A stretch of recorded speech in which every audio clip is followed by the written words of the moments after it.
কোন চেহারা নিয়ে দাঁড়াইলে আল্লাহর কাছে আল্লাহ আমাকে চিনবে, পরিচয় দিবে, পরিচিতি দিবে, ইজ্জত দিবে, সম্মান দিবে, চির শান্তির জায়গা জান্নাত দিবে?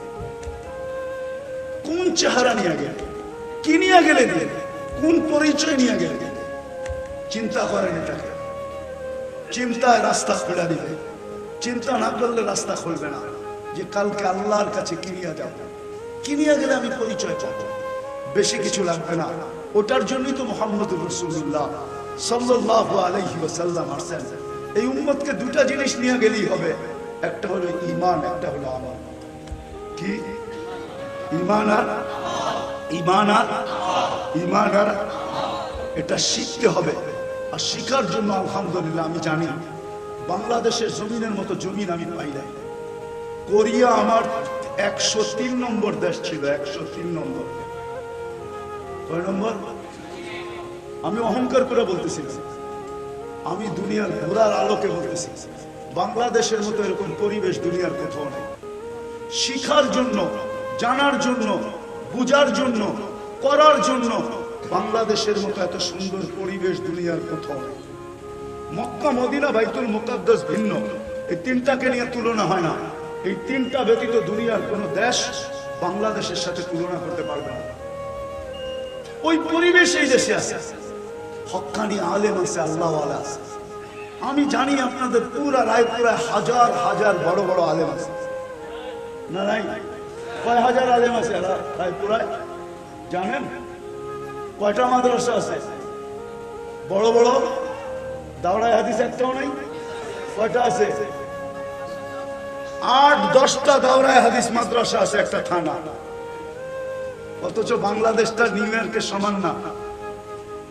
নিউ ইয়র্ক বাংলাদেশের 4টার সমান। 4টা? কয়টা? ওটা শুধু একটা প্রদেশ। বাংলাদেশটা ছোট একটা দেশ, এটার ভিতরে 64টা জেলা, আবার প্রত্যেকটা জেলার ভিতরে 4টা, 5টা, 8টা, 9টা থানা। ঠিক না? এইবার ভাববেন আপনার রায়পুরা থানাটা কত বড়, ঠিক না? রাশিয়ার সমান হইব, ঠিক না? আচ্ছা অতটুক না হোক, ইন্ডিয়ার সমান বড় তো হইবই, ঠিক না? যেটাকে বলে ব্যাঙ্গের লাপের 1 লাপও না, ঠিক না? ছোট একটা থানা, থানাগুলো ছোট। প্রত্যেকটা ইউনিয়নের ভিতরে 50-60 জন করে আলেম নাই না? নাই? ভুল বলতেছি? আর কোথায় পাবেন? এদের কাছ থেকে শিখেন যে আমি কিন্তু কালকে এই চেহারাটা নিয়ে যেতে হবে। শিখেন এদের কাছ থেকে ঈমান, শিখেন এদের কাছ থেকে আমল, শিখেন এদের কাছ থেকে নবীর আসল ইশক কাকে বলে। শুধু মুখে আশিক বললে চলবে না, আসল আশিক কাকে বলে ওটা শিখেন। আমি বিরোধিতা করতেছি না, আসল আশিক কাকে বলে শিখেন, শিখেন, শিখেন। তাইলে দেখবেন ইনশাআল্লাহ আপনি আশিক হবেন। আপনাকে মরার আগেই দেখা দিবে, কবরে যাওয়ার পরে যখন জিজ্ঞাসা করবে এই ব্যক্তি কে, তখন আপনিও হাসবেন, উনিও হাসবে। ফেরেশতা বলবে হাসে কেন, জবাব দেয় না কেন? কেননা পরিচিত লোককে যদি আরেক দুইজনই যদি পরিচিত হয়, তৃতীয় ব্যক্তি যদি আইসা বলে একে চিনেন, একে চিনেন, তো দুইজনেই মুস্কি মুস্কি হাসে যে আমরা তো আগের থেকেই পরিচিত। তুমি আবার কি জিগাও একে চিনেন, একে চিনেন? তো রাসূলুল্লাহ সাল্লাল্লাহু আলাইহি ওয়াসাল্লাম দুনিয়াতেই দেখা দিবে। কবরে যখন প্রশ্ন করবে তো আপনিও হাসবেন, উনিও হাসবে, বলবে দুইজনই আগের থেকে পরিচিত, তুমি জিগাও তো জিগাও কি?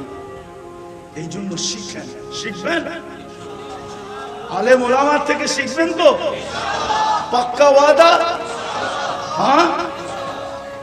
কিন্তু সবচেয়ে বড় ওয়াদা হলো আজকের থেকে নামাজ ছাড়বো। পাক্কা? হাত উঠাইতেছে না সবাই। একটা কথা শুনে শেষ করতেছি, আপনি না পড়তে পারেন।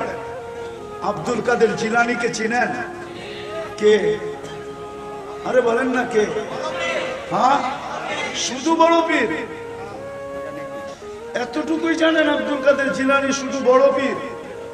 হায় হায়, আপনারা বড় পীর রে শুধু এতটুকুই জানেন, বড় পীর, আসল পরিচয় জানেন না। আচ্ছা, কোন সময় আসলে পীরানে পীর কারে বলে শোনা মনে। আবার যদি আসি, আব্দুল কাদের জিলানী কে? পীরানে সবচেয়ে বড় পীর হলো আব্দুল কাদের জিলানী, পীরানে পীর, তরিকায়ে কাদেরিয়া, কাদেরিয়ার চশমা, ঝর্ণা যেখান থেকে বাহির হয়েছে তরিকায়ে কাদেরিয়ার ঝর্ণা। ওই আব্দুল কাদের জিলানী রহমতুল্লাহ আলাইহি লেখছেন, আমি বলতাম না, উনি লেখছেন শুকর সকালবেলা ঘুমের থেকে উঠা আল্লাহকে বলে আলহামদুলিল্লাহিল্লাযী খালাকানি, প্রশংসা ওই আল্লাহর যিনি আমাকে অস্তিত্ব দিবেন, আবতারা খালকি, সৃষ্টির ভিতরে সবচেয়ে নিকৃষ্ট গুলা, তারপরও তো অস্তিত্ব দিবেন। তারপরে সে একটা অনুরোধ করে বলে আল্লাহ কাইলা ইয়াকা আউয়ালা নাযরিন আলা মান লা ইউসাল্লি, আমি এখনই চক্ষু খুলবো, আমার প্রথম দৃষ্টিটা যেন কোনো বেনমাজির উপরে না পড়ে, কাফেরের উপরে পড়ে পড়ুক, মুশরিকের উপরে পড়ে পড়ুক, ইহুদির উপরে পড়ে পড়ুক, খ্রিস্টানের উপরে পড়ে পড়ুক, কিন্তু কোনো বেনমাজি মুসলমানের উপরে যেন না পড়ে। কেননা আল্লাহ পাঁচ বেলা ডাকে কাকে? কাকে ডাকে? কাকে ডাকে? তাইলে যেই মুসলমান আল্লাহর ডাকে সাড়া দিল না, ও শুকরের চোখে শুকরের কাছে এতটুকু ঘৃণিত। বিদায় আপনি না পড়তে পারেন, আমার কোনো আপত্তি নেই, কিন্তু এটা মনে রাখবেন শুকরের চোখে আপনি এতটুকু নিকৃষ্ট। এই জন্য অঙ্গীকার করি আজকের থেকে নামাজ ছাড়বো, পাক্কা ওয়াদা। যুবকরা কি বলে? পাক্কা, বিলকুল। আল্লাহ আমাদেরকে আমল করার তৌফিক দান করেন। ওমা আলাইনা ইল্লাল বালাগ।